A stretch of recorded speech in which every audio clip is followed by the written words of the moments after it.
There are now only 50 days until GCSE exam season 2026 begins. In this video, I'm going to be detailing the best strategies you can be doing and the best things you should be doing between now and the exams to get the best results possible. Now, this may seem daunting, but there is hope, okay? 50 days might not seem like much, but if we break it down, you can understand that there's still a lot of time left. First of all, there's just 50 days until exams begin.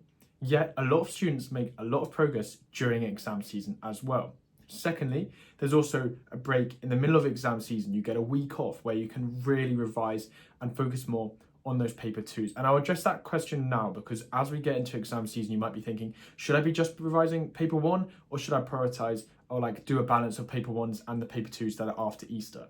And the answer is yes, prioritize paper one, but you've got to think about the whole context, right? If you are really bad at chemistry paper two, you'd be making a massive mistake just prioritizing paper one, neglecting paper two until it's right upon you, because it can take a few weeks to kind of really learn something, or at least the longer the better, basically. So have a think about paper one, paper two, and how you want to prioritize that. Like I said, my advice is at this moment, 50 days away, I wouldn't think about that, but you'll see, and I'll update you in the month video. It's time to start thinking about that type of priority. Okay, now with that in mind, the first piece of advice that I have is the first thing you should be doing is writing your exam dates down somewhere. Now, those of you that have watched my videos may have got a planner already. If you've got a planner, then write it down in red, all of your exams on the right dates when they start. I really like doing this just because it kind of, first of all, gave me like an overview of exam season, right? I was writing them down so I knew, okay, I'm going to start with biology and then I'm going to do computer science. And that helped me like mentally prepare a little bit and think, okay, right, oh, I've got biology coming up really soon. I need to balance and prioritize that. So write them down or, at the worst, print off your timetable, stick it up somewhere or write them down. Like I know someone I tutored last year kind of like wrote down all their exams and would tick them off. I'd really recommend doing that because then you have very visually. Planner is the best move, but if not, there's loads of other things that you can do there. So that's my first piece of advice. Now, as a reminder, this video is partially built off my own GCSE planner, so literally what worked for me. Now, I mentioned this in the last, but if you haven't already, then I'm giving that away. I've typed it all up with loads of information at the start, and I'm giving it away for completely free. All you have to do, click the link in the description and put in your email. The second thing as well to note is during Easter term, and Easter is going to be really important, I'm going to be doing a video on that. I'm going to be doing lots of crash courses online, paid between 10 and 20 pounds, maybe 15 pounds or something for like an hour and a half of my time. And I'll be going you through the best advice for a range of subjects. If that interests you and you want to get early access, you want to make sure you get a place, then there's also a wait list in the description where you can fill in the form as well. Okay, so moving on then, the first thing is that you need to be doing daily exam practice. Okay, so now is the time to do that, right? Originally, we were much more about content as that's the most important thing, but now I really recommend daily exam practice. This doesn't have to be a paper a day. It needs to be regular practice questions, okay? So Corbett maths daily, I'd be doing that, pretty much no excuses. I was always doing 7 Corbett maths a week and marking them. However, it could also be doing maybe a science paper every other day or a science topic questions paper. Just, I want to be saying, and it's really important you've got regular exam practice. And that builds on to the next point, which is exam technique is important. When I try and think about what are the quick things students can do to improve quite dramatically, often exam technique and knowing the rules of the game are important. So for example, in English language, the story, I've tutored students and there's a way that you can very quickly go from 15 out of 40, or you may have IGCSE out of 45. Suddenly you can go to 25. Often it's very simple stuff like using a greater range of punctuation, learning some fancy words and using them, using more techniques, trying not to make your story too too much going on.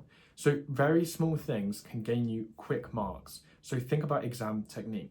Again, history is another good example. Often with source analysis, students just don't really know the structure. They don't know that they need to do 2 paragraphs, that they're not linked. And obviously this depends on your exam board, but you've got to be thinking about that as well. Okay, as always then, it's important to recognize subject differences and also the help that I've got on my channel for that.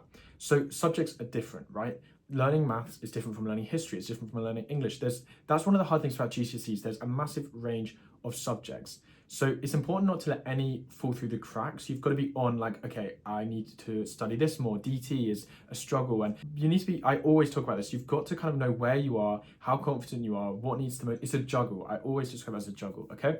So with that in mind, bear in mind that on my channel, I'll link it in the description, I'll put it up there as well, or whichever side it is, there's going to be a playlist of, I've basically done a playlist of like how to get a 9 in every single subject that I did.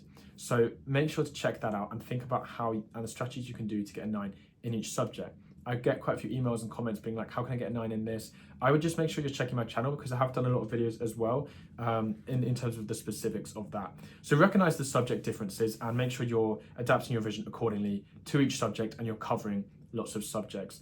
I talked about in my last video, the 3-month countdown, but I often in weekends would cover like basically every subject, okay? So try and think about that as well. Now, I just want to say a note on coursework too. Some of you may have coursework coming up. So I had my DT coursework deadline for that, for example, or you may have done it by now. However, if you've got coursework coming up, it's okay to prioritize that for like a few weeks, right? My view for DT and also history A-level was I want to go in with a 9 in that, especially for DT because I really struggled with the exam. The DT exam is a bit odd. I'll be doing a video on that to kind of explain more. However, like I knew I had to prioritize coursework, so I worked really hard on that and made sure I got a 9 in that. Coursework is like you've got to push for it, okay? So if you've got coursework, think about that. It's about balance, it's about preparation and organization. Those are really key skills involved. Okay, it's important to keep going on content as well. If you get my free planner, then you'll be able to see that there was just a lot of content. I really was doing a lot. Again, Seneca, you know, these are the things I always talk about, but content is crucial, right? You've got to know what's coming up. For example, for science, there is a lot to learn, especially for aiming for the really high grades. You've got to know a massive range of topics. So you've got to keep learning content. There was never a time where I was randomly like, okay, I'm done with content. I'm just gonna do exam practice from now on in. It's not like that. You adjust the ratio slightly. Yes, you go up into more exam practice as exams get closer, but I was always learning content. I was always creating flashcards even, and always going through those flashcards. Now, here's one other comment as well. I would assume that you're likely to have a lot of flashcards that you've made, or even any flashcards that you've made. Yet most students make them, forget about them, or struggle to actually effectively implement them. So you should be doing your flashcards. In 50 days, you can learn all your flashcards. You could literally learn over 1,000 flashcards if you wanted to. That's really doable.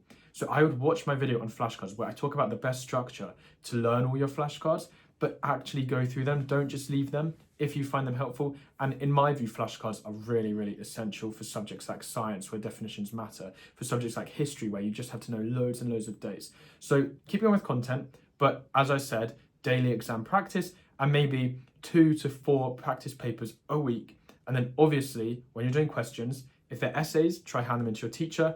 If it's you can mark it, then mark it, okay? Right, I just want to end this with a note on AI. I want to like establish my view on AI and kind of make that clear to you guys. So your revision should not be easier. If AI is making your revision easier, then I don't believe that's a good thing. That's not actually good for you, okay? Now, there are loads of AI tools out there which are great. AI can be used really effectively. I know lots of examples where it can be used effectively. I've worked with AI companies before. So I'm not criticizing AI in general, right? Just make sure that your revision shouldn't be easy. It's really important. It is hard. And I did manage to get all 9s without AI. And if anything, I think some students can over rely on it. So knowing how to use AI, where to use AI is important. If you're in doubt or you think you're over relying on AI, then I would just be a little bit careful. But obviously it can be useful. There are still lots of good AI tools, so don't be scared of using it. There's quite a lot in these videos each month and each time I do them. So I know it can be overwhelming, but let me just summarize that for you. First of all, you've got to know when your exams are, the order they're in. This will just give you some structure. Then you need to be doing daily exam practice and also maybe 2 to 4 practice papers a week, marking them, making sure you're improving. This should help highlight flaws. This should help push you to that very highest levels, and also just practicing. The more practice you do, the better. You shouldn't be neglecting content. You should still be learning content. There are lots of small things that could catch you out. In history, you could have basically a whole paper on one specific topic, for example, in Edexcel, at least I know. So making sure you're trying to cover everything is critical. And then think about the differences in your subjects. Think about balancing them.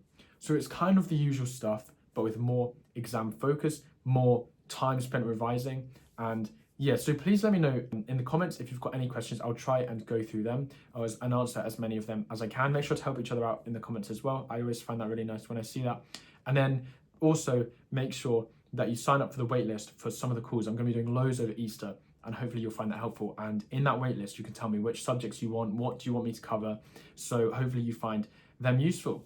Thank you for watching. Please subscribe, please leave a like. I'm going to be posting so many videos during exam season to help you. I always try and read comments and do videos that you want, so please comment videos that you want as well. But this is the place to be, this is the channel to be for exam season 2026. Thanks for watching.